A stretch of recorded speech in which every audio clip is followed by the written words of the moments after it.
The role of CAFCASS in social service work reports, structural neutrality, institutional blindness, and the safeguarding crisis in family courts, in family proceedings.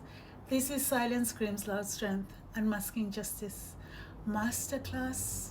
So today we are talking about one of the most powerful and least scrutinized forces inside family court, family court proceedings. So CAFCASS and social services and their social work reporting, because in many family court cases, the report becomes the psychological map of the family court, or of the family basically in family court, the lens through which the judge sees the parties, and the ultimately the foundation upon which safeguarding decisions are built.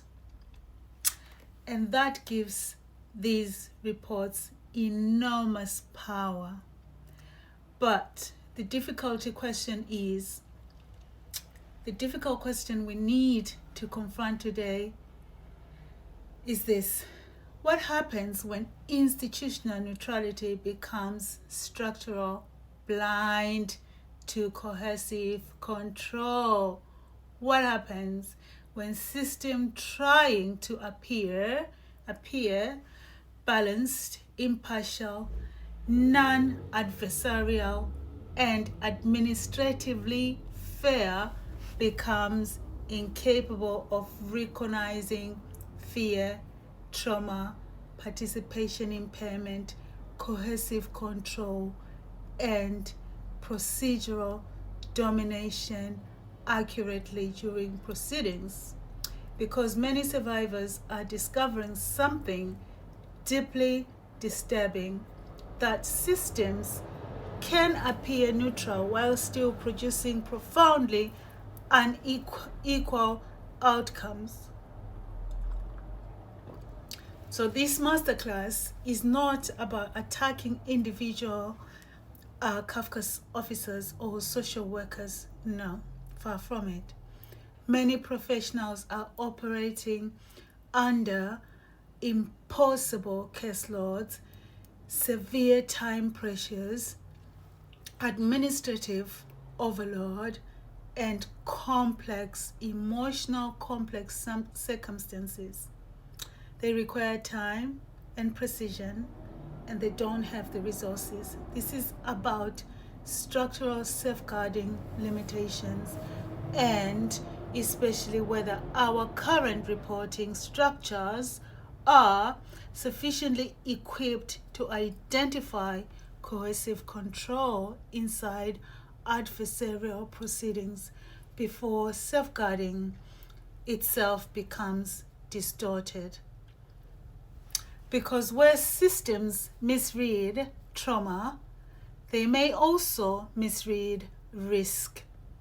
And where they misread risk, children and survivors may remain exposed long after the proceedings is concluded. Literally. I'm Samantha, your host. So let's begin. This is Unmasking Justice.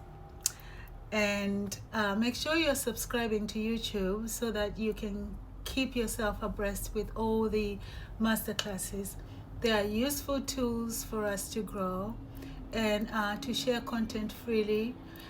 So why these reports hold so much power? Let's go back to the masterclass. One of the first things survivors learn inside family proceedings is this: reports shape reality. So Section 7 report, a safeguarding letter, a social work assessment, a professional recommendation. So these documents frequently become the dominant narrative within the framework inside proceedings. Judges rely heavily upon them. Professionals rely heavily upon them. Future proceedings may rely heavily upon them. Therefore, they are important, and because the courts are under extreme, extraordinary pressure, reports often become procedural anchors within proceedings for administrative purposes. This creates enormous responsibility because the way a parent is described within a report may affect credibility, contact arrangements, safeguarding analysis, participation, treatment, and future judicial perceptions.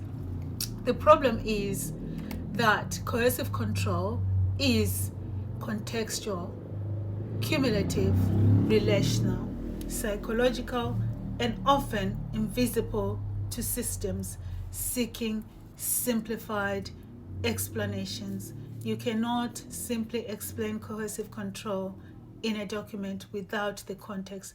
This creates a dangerous mismatch between the complexity of coercive abuse and the compressed nature of institutional assessments. So, the problem within structural neutrality. Now we need to discuss neutrality. What is neutrality? Neutrality sounds ethical, doesn't it? It sounds professional, it sounds fair, it sounds balanced, but there are serious safeguarding problems emerging inside modern family proceedings.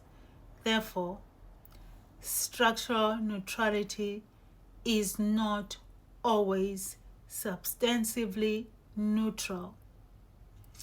And this is one of the most misunderstood realities in safeguarding, because coercive control is not symmetrical. Power imbalance is not symmetrical. Fear is not symmetrical. Trauma is not symmetrical.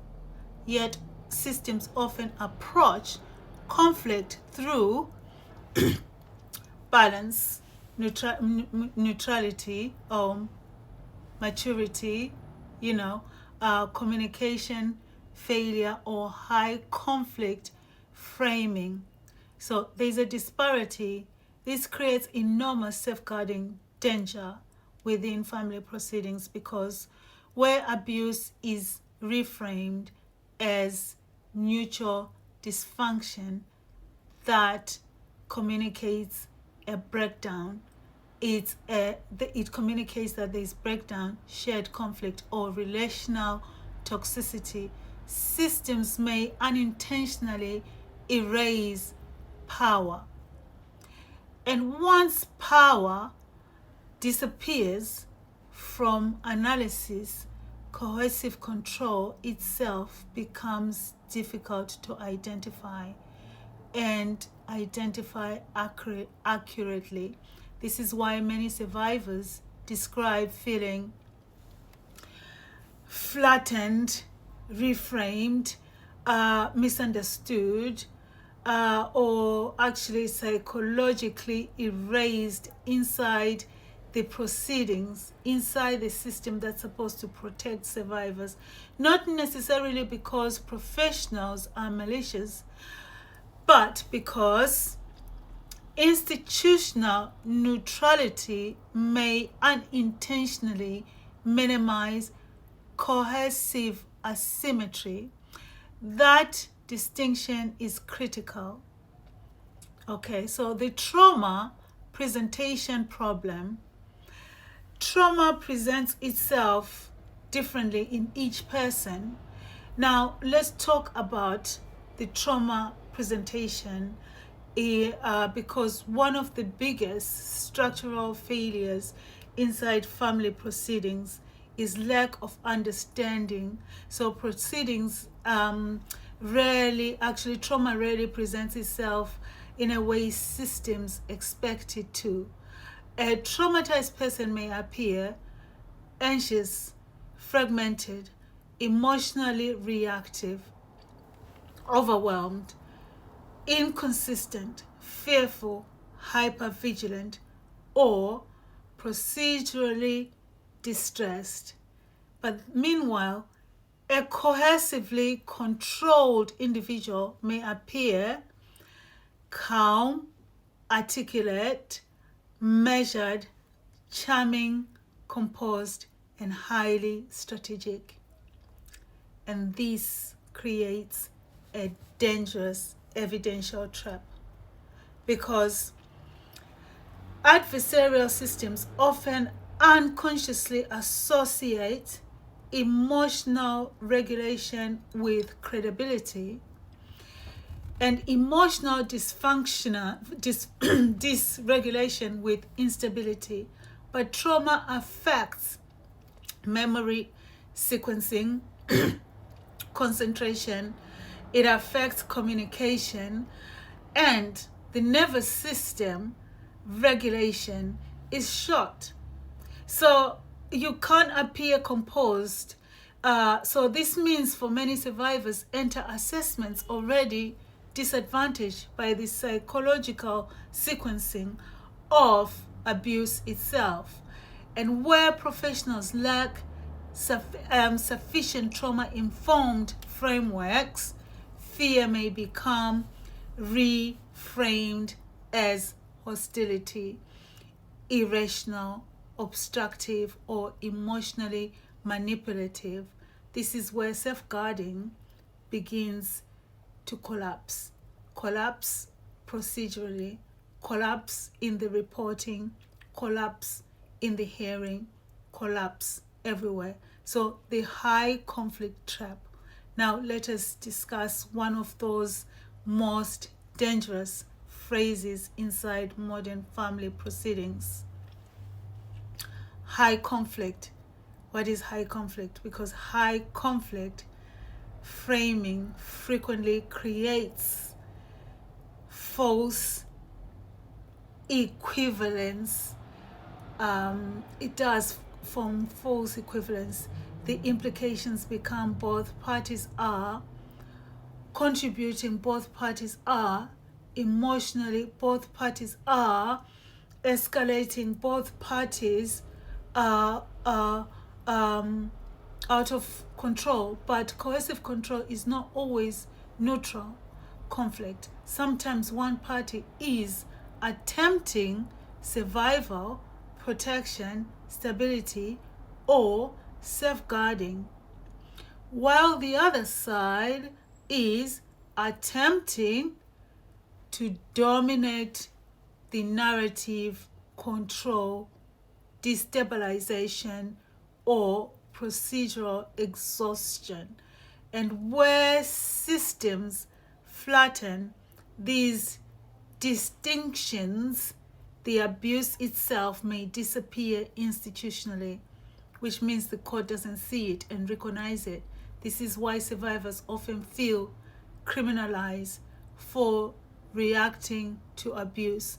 The nervous system response to prolonged coercive control may include panic, hypervigilance, emotional flooding, procedural overwhelm, or fear-based reactivity.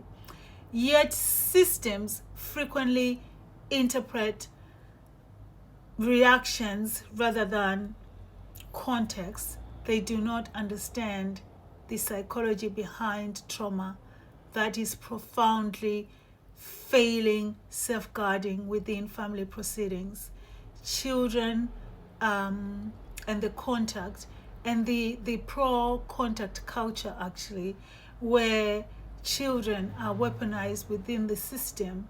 Now we need to discuss the wider institutional culture surrounding contact, because family courts rightly recognize the importance of children maintaining relationships with parents where safe. But The operational danger emerges where pro-contact culture begins eclipsing safeguarding depth within family dynamics, because in some proceedings, systems may become so focused upon restoring contact, reducing conflict, normalizing relationships, and progressing caseloads that insufficient attention is given to coercive dynamics, trauma, emotionally safety, or contextually safeguarding risks within family dynamics. This creates serious danger where children themselves may be emotionally caught,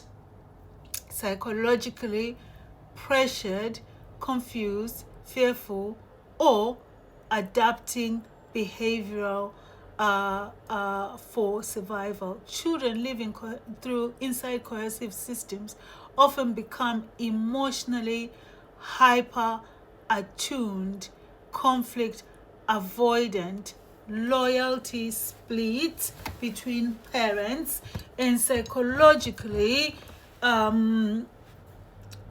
they are really under so much immense pressure, and simplistic assumptions all about resistance, alignment, or hostility may fail to recognize the complexity of the children's lived emotional reality within those dynamics. This is why safeguarding cannot rely only upon, surface behavior alone. It requires contextual analysis. Therefore, that context requires time, patience. The structural limits of the current model prevent the proper contextual analysis to prevail. So let's confront institutional issue directly. CAFCASS and social work structures were not designed originally around coercive control, complexity, litigation, abuse, participation, impairment. Those were never considered, or psychological sophistication, procedural domination. They were never considered. And yet, modern family proceedings increasingly contain precisely those dynamics, which means the structure is fractured. Therefore, it cannot meet its need. This creates structural strain because professionals are expected to assess risk, rapidly identify manipulation, understand trauma, manage conflict, and reduce recommendations within heavy compressed systems. That is unsustainable, to say the least. So this is not sustainable safeguarding infrastructure, and the consequence is that institutional blindness may emerge even inside systems attempting to serve and protect, not because professionals do not care, but because fragmentation, administrative pressures, compressed assessment windows, and procedural throughput limit safeguarding depth. This is one of the central policy problems. So SafeChain seeks to address the structural safeguarding within family proceedings. SafeChain argues that safeguarding cannot remain personality dependent, fragmented, procedurally compressed, or reliant upon isolated assessment snapshots. Instead, safeguarding requires operational continuity That means evidential continuity, participation, integration, contextual safeguarding, trauma-informed analysis across system visibility, and structural integration accountability mechanisms.